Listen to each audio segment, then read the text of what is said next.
Sorry I'm late. 15 pairs of eyes turned to me. Good morning. He seems to be somewhat confounded by my coming in late, as if I interrupted his flow or something. Judging from the rambling lectures in his class that might be the case. Pass him the note the nurse gave me.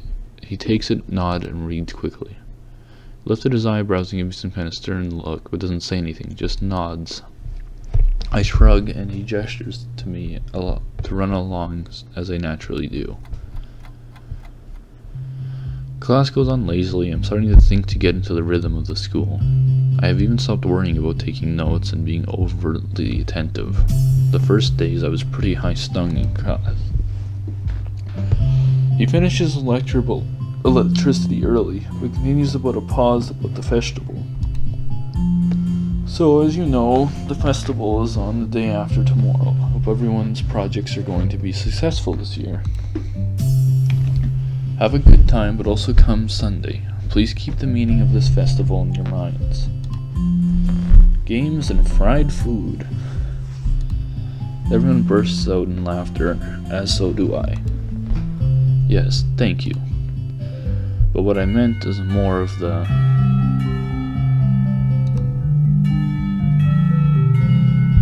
He deliberates for a moment, but since almost nobody seems to pay attention anymore, he gives up and sits down. It's crowded in the hallway, or as crowded as hallways in this school probably get. Most of the students seem to be heading down for the cafeteria. Normally I just join the flow and grab my lunch myself, but today is different. Today I've been invited to lunch on the roof. An odd location, but that's where I was told to go. Fortunately, I managed to find shelter from the storm in the lee of the classroom door. Eventually, the torrent subsides, and I step tentatively out into the hallway. Only to be met by Emmy, who comes flouncing down the hallway like a cannonball. Hey, great timing! I have super extra lunch today as promised. Let's go upstairs. The stairway to the roof is a little... some word. But it's clearly been used recently. Whoops. At the top of the stairs is a door, complete with missing padlock. I wonder who the intrepid individual who was that removed the lock. Emmy shoves the door open and steps behind into the sunlight.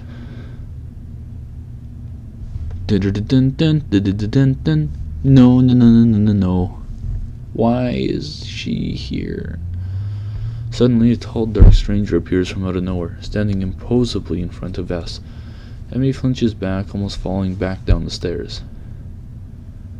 Hello. I know who it is. It's not that hard to figure it out. Yipes, you scared me, Ren. Yeah. It wasn't that hard to figure out. Noticing that Ren is speaking to me, Emmy looks curiously at me. You two know each other? I look confusingly at Emmy. She's that friend of yours. Ren has turned her gaze towards the clouds drifting above the school. I didn't know you knew this person, Emmy. The awkward silence lasts for only a few seconds until Emmy lets out a tiny giggle. I invited Haseo for lunch. If you know him, that's just better. Oh, does this mean I don't get food? Or would you invite him for lunch without the lunch? Neither. I have food for 3. Oh, I thought this was gonna be a me and her thing. Oh, I'm really disappointed. They walk to the other end of the roof while I stay at the clock tower for a while, taking in the atmosphere. There's nobody else but us here. I guess the roof is not as popular as it is in other schools. A few rundown benches and tables are scattered around the edges, perhaps in an attempt to make the rooftop look less desolate. I want Emmy. That's who I want. And if I don't get Emmy, then... I don't know. I peek through the chain link fence to take a look at the school grounds and beyond. Students are strolling in pairs and groups around the quadrangle at the cafeteria. Few delivery trucks are driving past the school towards the convenience store nearby. Somewhere, a watchdog barks at a passerby. Somehow, when I look towards the town center, the small town feel strikes very strongly, almost palpable.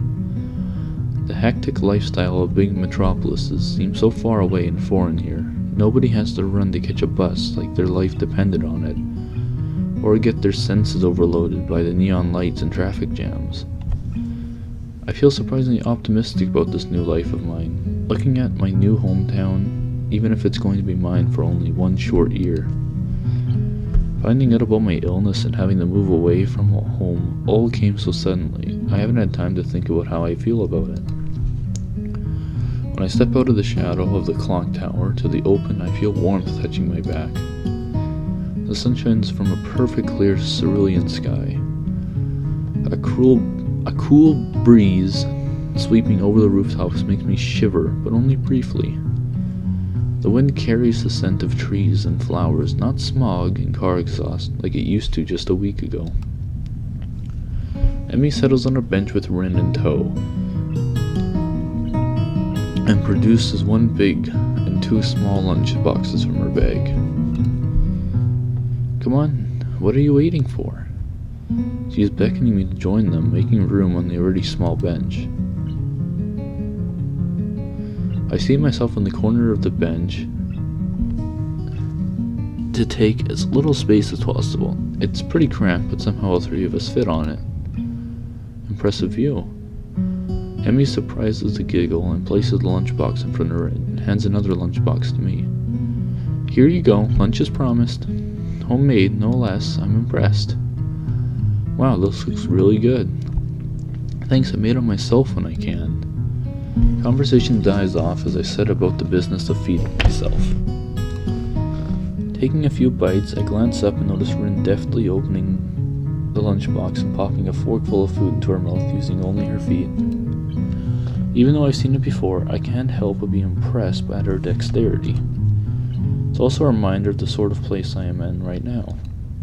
Will I ever get used to sights such as this? I can't decide if getting used to such a thing would be a good thing or a bad thing either. Does getting used to this place mean that I'm giving up on normal? Or does it mean that I'm becoming more understanding about those around me? I'm distracted from my thoughts by the sight of Emmy tearing into her lunch as if it had insulted her ancestors. You seem pretty hungry. Emmy looks up, mouth half full, and swallows before nodding. My morning run always works up an appetite, which is great because then I burn through lunch pretty quickly. Helps me keep my girlish figure. What would happen if you'd lose it? Would you become a man? I've never nearly choked on my lunch trying not to laugh. It's a figure of speech. Does your figure have to run in the mornings too? Do you always talk like this? Talk like what? Like what? I think that answers my question. Never mind. So start to think of small talk and settle on the obvious question. How'd you two meet? Ren seems content to let Emmy answer this question. Someone in the housing department thought we'd complement each other well, so we were assigned rooms next to one another. Complement each other? Like shoes in a suit, huh? Emmy giggles at my confusion. Put us together and we've got all our limbs. Get it? Ah. So I started helping Ren get ready in the mornings, and that was that. I mean, you can't help someone get dressed every morning and not get along. I see. Ren chooses this moment to interject. I have trouble with shirts. Right, that seems fairly obvious. Really? Kind of. This isn't helping, but at least Emmy seems to find the whole thing funny. That combined with the fact that Rin is genuinely curious makes me feel slightly better and yet confused. I mean, you got no arms, so putting on a shirt seems like one of those things that would be difficult. You know what, I'm just gonna stop talking now. It'll save me a lot of trouble in the long run. Rin nods in what I suspect is meant to be a sage manner. I see. The conversation dies as I turn my attention back to my lunch. It's really quite good. Amy finishes her lunch first and makes a content noise. Ah, that was good. As she bushes herself with cleaning up her lunch, Rin speaks up. I'm thirsty. Oh, I almost forgot about that, sorry. With the floor, she reaches into her bag and removes a trio of juice boxes. She tosses me one that appears to be cranberry juice, one to Rin that appears to be some kind of strawberry milk, complete with pink color scheme, and keeps an equally pink box as some kind of fruit punch for herself. Ren dexterously stabs her straw through the top of her box and begins to drink. Once again, I'm impressed by how flexible she is, but this time I keep my comment to myself. Somehow I didn't think either Emmy or Rin are the sort of people to think twice about the way they work around their particular disabilities. Rin especially too. Indeed, she gives off the impression of being entirely unaware that she's missing any limbs at all. Whether or not that's a conscious decision is another matter. I'm honestly not sure. So, Hiseo, how do you like it up here? It's quite nice actually. I like high places for the view. Thanks for inviting me up here. And for the lunch too. Emmy grins a 1,000-watt grin, pleased by my response, I suppose. No problem. Feel free to eat with us next time too, okay?